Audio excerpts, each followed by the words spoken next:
भारत पाकिस्तान सीमा से तकरीबन 400 किलोमीटर दूर घने जंगलों के बीच बसा हुआ पहलगाम, और वहां पर कहा जाता है मिनी स्विट्जरलैंड, और वहीं पर एक जोड़ा पहुंचता है शादी के बाद अपना हनीमून मनाने के लिए। कुछ आईबी के अधिकारी होते हैं जो अपनी छुट्टियों पर गए होते हैं, कुछ का नेवी में नया सिलेक्शन हुआ होता है, वो तमाम लोग घूमने गए होते हैं। इन सब की कुछ पहचान कॉमन होती है, मसलन वो हिंदू होते हैं, मसलन वो हिंदुस्तानी होते हैं। उनके ऊपर अचानक से हमला होता है। आप तस्वीरों में देख सकते हैं, लोग सामान्य तौर पर पैराग्लाइडिंग कर रहे थे, उछल कूद कर रहे थे, घूम रहे थे। अचानक से गोलियों की तड़तड़ाहट की आवाज आती है और सभी सहम जाते हैं। देखते ही देखते मंजर बदल जाता है और चंद घंटों के भीतर 28 हिंदू और हिंदुस्तानी लाशें वहां पर बिछ जाती है। We are different from the Hindus. आतंकवादियों का पूरी खाली थी, मेरा पति साइड में था, एक इंसान है, उसने उसको गोली मार दी। यहाँ पे उसने बोला कि ये शायद मुस्लिम नहीं है, उसने उसको गोली मार दी। उसके बाद शुरू होते हैं विजुअल्स आने।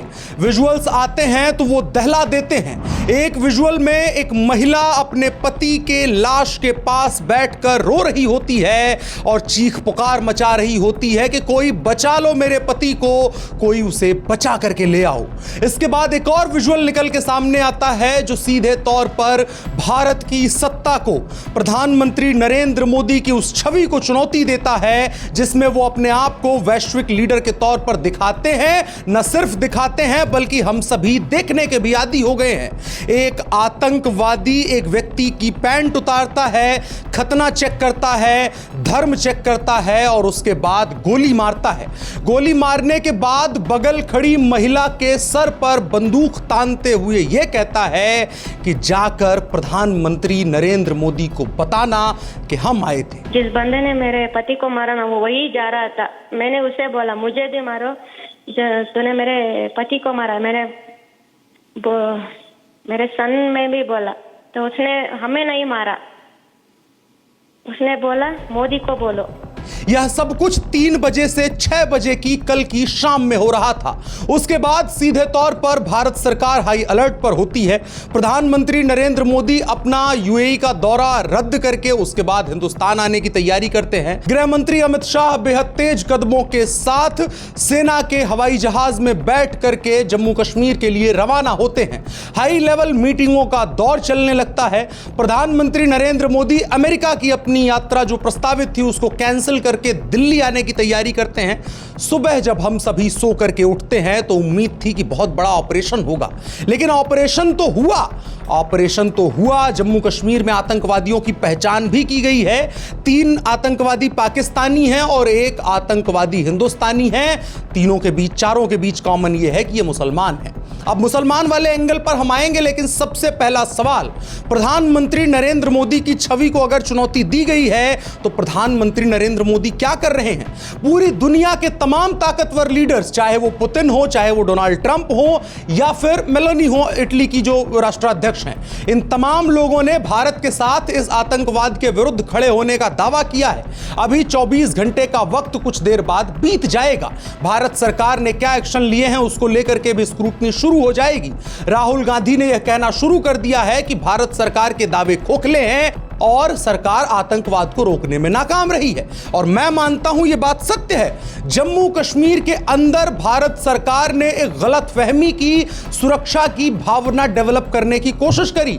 लगातार अंतर्राष्ट्रीय और लोकल दबाव में आकर के, और लोकतांत्रिक रूप से सबसे अच्छे देश हैं और वो रैंकिंग में 150 से नीचे ना चले जाएं, इस चीज से बचने के लिए भारत सरकार के द्वारा जम्मू कश्मीर में चुनाव करवाए गए, लोकसभा और विधानसभा दोनों के, और दोनों में चुन करके जो व्यक्ति आए हैं उनमें से अधिकतर या तो यूएपीए खा चुके हैं या फिर वो उन लोगों के सिंपैथाइजर्स हैं जिनके ऊपर कभी भारत सरकार ने यूएपीए लगाया था या टेररिज्म में या सेपरेटिज्म में इन्वॉल्व होने का आरोप लगाया था। उन लोगों की भरी हुई विधानसभा पूर्ण राज्य की मांग कर रही है। हालांकि अभी पूर्ण राज्य नहीं है, अभी वो केंद्र शासित प्रदेश हैं, लेकिन दिल्ली में इतना नजदीक होने के बावजूद अरविंद केजरीवाल की एक्टिविटीज आपने देखी कि कितना आउट ऑफ कंट्रोल वो जा रहे थे। तो आप जम्मू कश्मीर से कैसी उम्मीदें कर कर सकते हैं। इस वजह से सवाल यह भी खड़े हो रहे हैं कि भारत सरकार के द्वारा जो फैसला जम्मू कश्मीर में चुनाव करवाने का, टूरिज्म को प्रमोट करने का किया गया, अब जम्मू कश्मीर के दुकानदार रो रहे हैं, सड़कों पर कैंडल मार्च लेकर के निकल रहे हैं कि हमारा टूरिज्म खराब हो गया है। सवाल सबसे बड़ा यही है कि टूरिज्म जरूरी है या भारत देश जरूरी है? क्या अभी भी जम्मू कश्मीर के लोगों की मानसिकता उस सेपरेटिज्म वाली गंध से निकल पाई है? क्या अभी भी जम्मू कश्मीर की हवा से दहशतगर्दी और अलगाववाद की जो एसेंस थी वो निकल पाई है? आपको याद होना चाहिए, जब कश्मीर में दबाव सेना ने बढ़ाया था, सेना ने अपने ऑपरेशंस बढ़ा दिए थे, तो पूरी दुनिया के मानवाधिकार संगठन वहां पर आ गए थे। उसके बाद सरकार दबाव में आती है और सेना के द्वारा थोड़ी थोड़ी छूट देनी शुरू की जाती है, और उसका नतीजा यह होता है कि सन 2000 के बाद यह सबसे बड़ा हमला हिंदुस्तान के ऊपर हो जाता है। प्रधानमंत्री नरेंद्र मोदी विदेश के एक दौरे पर होते हैं, एक इस्लामिक मुल्क के साथ विदेश में कोई समझौता साझा कर रहे होते हैं, उसी वक्त एक इस्लामिक मुल्क पाकिस्तान की तरफ से भारत में हमला किया जाता है। आइडेंटिटी देख करके लोगों को मारा जाता है और सीधा सवाल खड़ा होता है कि हिंदुस्तान आखिर क्या अपनी सुरक्षा कर पाने के लिए सक्षम है? ये सवाल इसलिए भी गंभीर होता है क्योंकि जम्मू कश्मीर को लेकर के जो सेंस ऑफ सिक्योरिटी डेवलप की गई वो एक झटके में सब कुछ खत्म हो गया।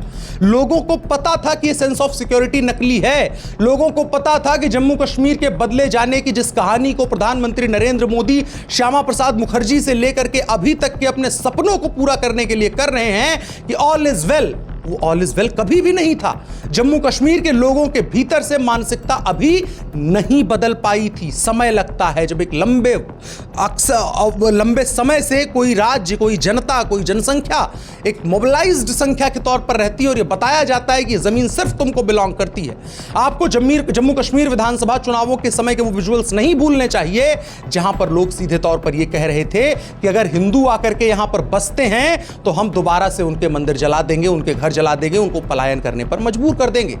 3 आतंकवादी पाकिस्तानी है, 1 आतंकवादी हिंदुस्तानी है। इस बात का बहुत गौर से आपको ध्यान रखना चाहिए। इन चीजों के आधार पर आने वाले दिनों में इसकी पूरी ट्राइजेक्टरी समझी जाएगी। और सवाल तो यह भी खड़ा होगा कि क्या इतना बड़ा आतंकवादी हमला बिना लोकल सपोर्ट के हो सकता है? सरकार के इंटेलिजेंस, हमारी सेना की इंटेलिजेंस के ऊपर भी सवाल खड़ा होगा कि 400 किलोमीटर दूर की एलओसी को पार करके आखिर पहलगाम में ये आतंकवादी कैसे आ गए? इसके 2 ही जवाब हो सकते हैं। या तो सेना इन लोगों को ट्रेस कर पाने में अक्षम रही, या फिर एक लंबे समय से धीरे धीरे, चूंकि आतंकवादी सिर्फ ऐसे नहीं करते हैं कि एक AK-47 उनको मंगानी है तो पूरी की पूरी AK-47 भेज दी।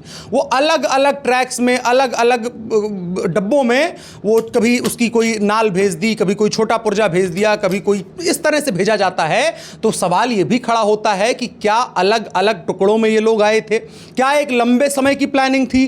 क्या एक लंबे समय से इस बात की तैयारी की गई थी कि जब हिंदुस्तान अपनी क्राइसिस के दौर में होगा? आपको पश्चिम बंगाल याद होना चाहिए, आपको मणिपुर याद होना चाहिए, आपको बांग्लादेश के साथ कॉन्फ्लिक्ट याद होना चाहिए, आपको पूरी दुनिया का चलता हुआ ट्रेड वॉर भी याद होना चाहिए, उस पर भी अभी बात करेंगे।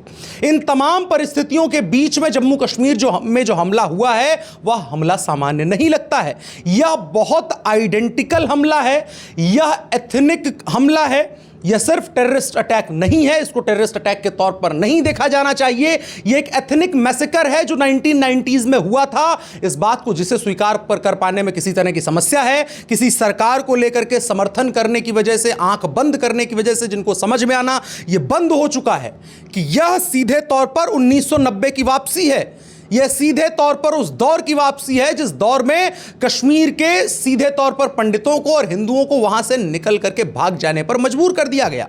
यह सीधे तौर पर उसी का दोहराव है और प्रधानमंत्री नरेंद्र मोदी की आंखों के सामने हो रहा है। और सबसे बड़ा सवाल यह भी है कि प्रधानमंत्री नरेंद्र मोदी अब क्या एक्शन लेंगे? क्या 50 पाकिस्तानियों को मार दिया जाएगा और उसके बाद यह मान लिया जाएगा कि हिंदुस्तान ने अपना बदला ले लिया? क्या इस तरह की सरकार और इस तरह की सियासत के बीच में हम रहेंगे जहां इस तरह की घटनाओं को एक मौका परस्ती के तौर पर देखा जाता हो इस बात के लिए कि पाकिस्तान को हमने तो नस्तानाबूद कर दिया, एयर स्ट्राइक कर दी? एयर स्ट्राइक करिए, मारिए इतना कि पाकिस्तान का 500 किलोमीटर साफ हो जाए, वहां पर इंसान नाम की कोई जात ना रह जाए। लेकिन सवाल उससे पहले हमें इस बात का एड्रेस करना होगा कि आपने जिस फॉल्स सेंस ऑफ सिक्योरिटी को डेवलप किया था उसकी रियलिटी क्या है? एक झटके में वो टूट गया। कुछ लंबी कोई कार्रवाई नहीं चली, सेना के ऊपर कोई बड़ा हमला नहीं हुआ। सीधे तौर पर आम आदमियों को, निहत्थे आदमियों को, हंसते मुस्कुराते लोगों को हंसते मुस्कुराते हिंदुओं को सीधे तौर पर टारगेट किया गया। और मैसेजिंग देखिए क्लीन क्लियर है, उसमें कोई दिक्कत नहीं है। जितनी बातें उनने कही हैं वो बातें हम चिल्ला चिल्ला कर आपको बता रहे हैं, पूरा टीवी मीडिया आपको चिल्ला चिल्ला कर बता रहा है। अगर टीवी मीडिया और मीडिया के रोल को किसी भी युद्ध में कौन हारता है कौन जीतता है इस बात को देखना है तो आपको थोड़ा वियतनाम वॉर देख लेना चाहिए। अमेरिका की किस तरह की परिस्थितियां सिर्फ मीडिया की वजह से खराब हो गई थी। जिस तरह की बातें निकल के सामने आ रही है कि जाके प्रधानमंत्री नरेंद्र मोदी को बता देना, जा करके देखो कि हमने हिंदुओं के ऊपर हमला किया है, खतना चेक करके मारा गया है। इस बात से पूरे हिंदुस्तान के हिंदुओं के बीच क्या मैसेज जाएगा, इस चीज को भी समझना चाहिए। इस चीज को भी समझना चाहिए कि प्रधानमंत्री नरेंद्र मोदी और अमित शाह गृह मंत्री जो है उनकी छवि को लेकर के हम लोग इतने अधिक आश्वस्त हो चुके हैं कि कभी कोई सवाल खड़ा नहीं किया जा सकता है। लेकिन जब इस तरह की सेंसिबल सिक्योरिटी की बात आती है जिसमें पब्लिक इंटरेस्ट इन्वॉल्व होता है, आपको ध्यान रखना चाहिए आप एक डेमोक्रेटिक कंट्री में रहते हैं, आप एक लोकतांत्रिक मूल्यों को मानने वाले देश में रहते हैं, जहां नेताओं के बीच इस चीज की होड़ नहीं होती है कि जनहित का काम सबसे अच्छा कौन करेगा, जहां नेताओं के बीच इस बात की होड़ नहीं होती है कि पब्लिक वेलफेयर के लिए हम कौन सी पॉलिसी ले आएंगे। यहां नेताओं के बीच होड़ इस बात की होती है कि भीड़ को हम कैसे मोबिलाइज कर सकते हैं, भीड़ के बीच वो कैसा सेंटिमेंट ला सकते हैं, कभी संविधान की बात कभी जाति की बात। राहुल गांधी जी को इस बात का उत्तर देना चाहिए कि वो कह रहे थे कि हिंदुस्तान की सबसे प्राथमिक जो बात है वो जाति है। बताइए राहुल गांधी जी किसकी जाति पूछ करके वहां मारा गया है कि तुम सारस्वत ब्राह्मण हो, कि तुम भारद्वाज ब्राह्मण हो, कि तुम कौन से क्षत्रिय हो, कौन से ओबीसी हो, कौन से एससी हो, कौन से एसटी हो, किससे पूछ करके मारा गया है। जो राहुल गांधी अपनी प्रेस कॉन्फ्रेंस में जम्मू कश्मीर में भी इन्होंने ये किया था, जातियों की बात कर रहे थे।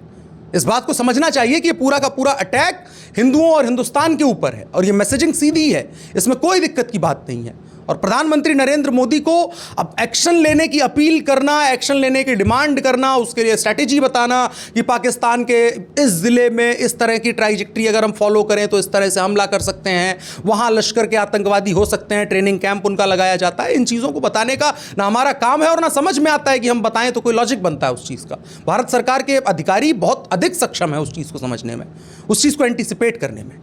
लेकिन अब सवाल सबसे बड़ा भारत के सामने इस बात का है कि आपके एक आईबी के ऑफिसर को मार दिया गया है, आपके एक नेवी के ऑफिसर को मार दिया गया है, कई लोगों को तकरीबन 28 से 29 का नंबर आ रहा है, उन सभी लोगों को उनकी हिंदू आइडेंटिटी के आधार पर मारा गया है।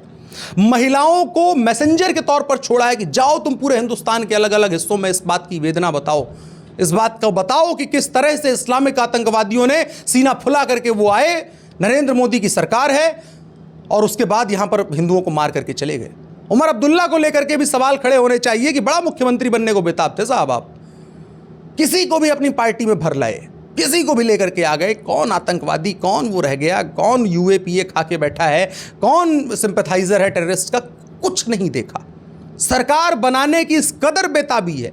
और जम्मू कश्मीर की आप पॉलिटिक्स को अगर देखेंगे, इतनी गंदी पॉलिटिक्स है, उत्तर प्रदेश बिहार पर आरोप लगते हैं, जम्मू कश्मीर के जैसी गंदी राजनीति पूरे हिंदुस्तान में कहीं नहीं खेली जाती है। ये तमाम लोग, यही उमर अब्दुल्ला कभी भाजपा के साथ खड़े थे, यही महबूबा मुफ्ती कभी भाजपा के साथ खड़ी थी, यही एक दूसरे के विरोधी हैं, यही एक दूसरे के साथी हैं।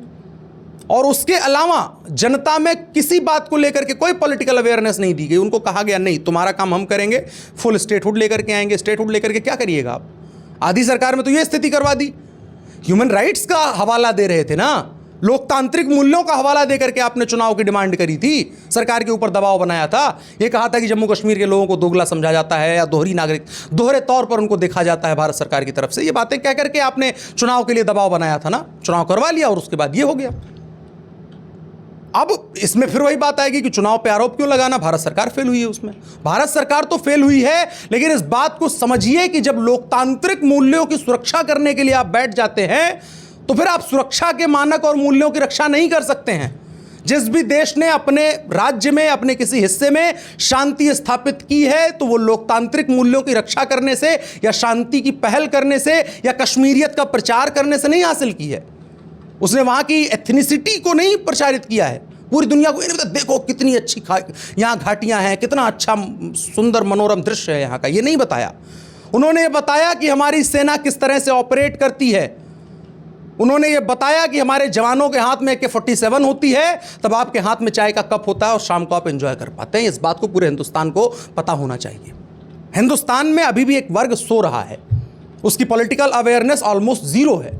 उसको ये बात नहीं समझ में आती है कि हिंदुस्तान के ऊपर किस तरह की परिस्थितियां मंडरा रही हैं कि पूरी दुनिया के world leaders by the minute इस बात पर बयान देते हैं। हिंदुस्तान अपने खतरे के बहुत बड़े दौर से गुजर रहा है, इस बात को हमें समझना चाहिए।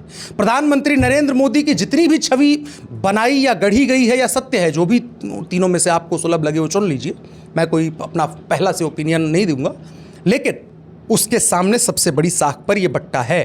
पाकिस्तान की तरफ से उस घटना के बाद फायरिंग की गई है, LOC पर सीज फायर की भी घटना हुई है, उसकी भी खबरें आई हैं। रात में तकरीबन 1 से 1.5 घंटे फायरिंग चली है, तो इनडायरेक्टली ये दिखाया गया है कि देखो हमने वहां मारा है, यहां हथियार चला करके हम उसको सेलिब्रेट कर रहे हैं। तो इसमें कोई दो राय नहीं है कि सीधे तौर पर यह पाकिस्तान का हमला है। लश्कर ने इस बात को स्वीकार किया है कि हमारे ही ऑर्गेनाइजेशन के द्वारा यह अटैक किया गया है। अब इसमें सबसे बड़ा सवाल, सबसे बड़ी चीज जो डिकोड करने वाली है वो ये है कि आखिर भारत के ऊपर इतना बड़ा हमला प्लान कैसे किया गया, हथियार कैसे आए, वो लोग कैसे आए, जो हिंदुस्तानी आतंकवादी उसमें शामिल है उसका कनेक्शन क्या है, उसका उपयोग गोली चलाने के लिए किया गया या फिर लोकल में इंटेलिजेंस गैदर करने के लिए किया गया।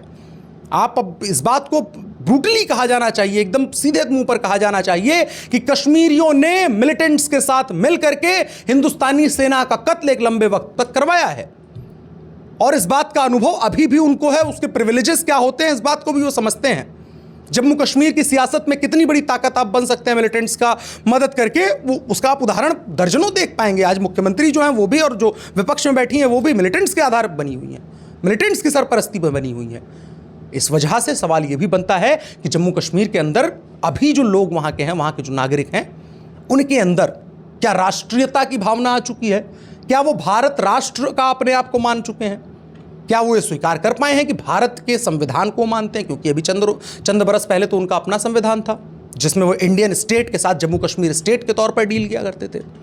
तो ये सब कुछ गया है, वो ऐसे आसानी से कैसे जाने दे सकते हैं?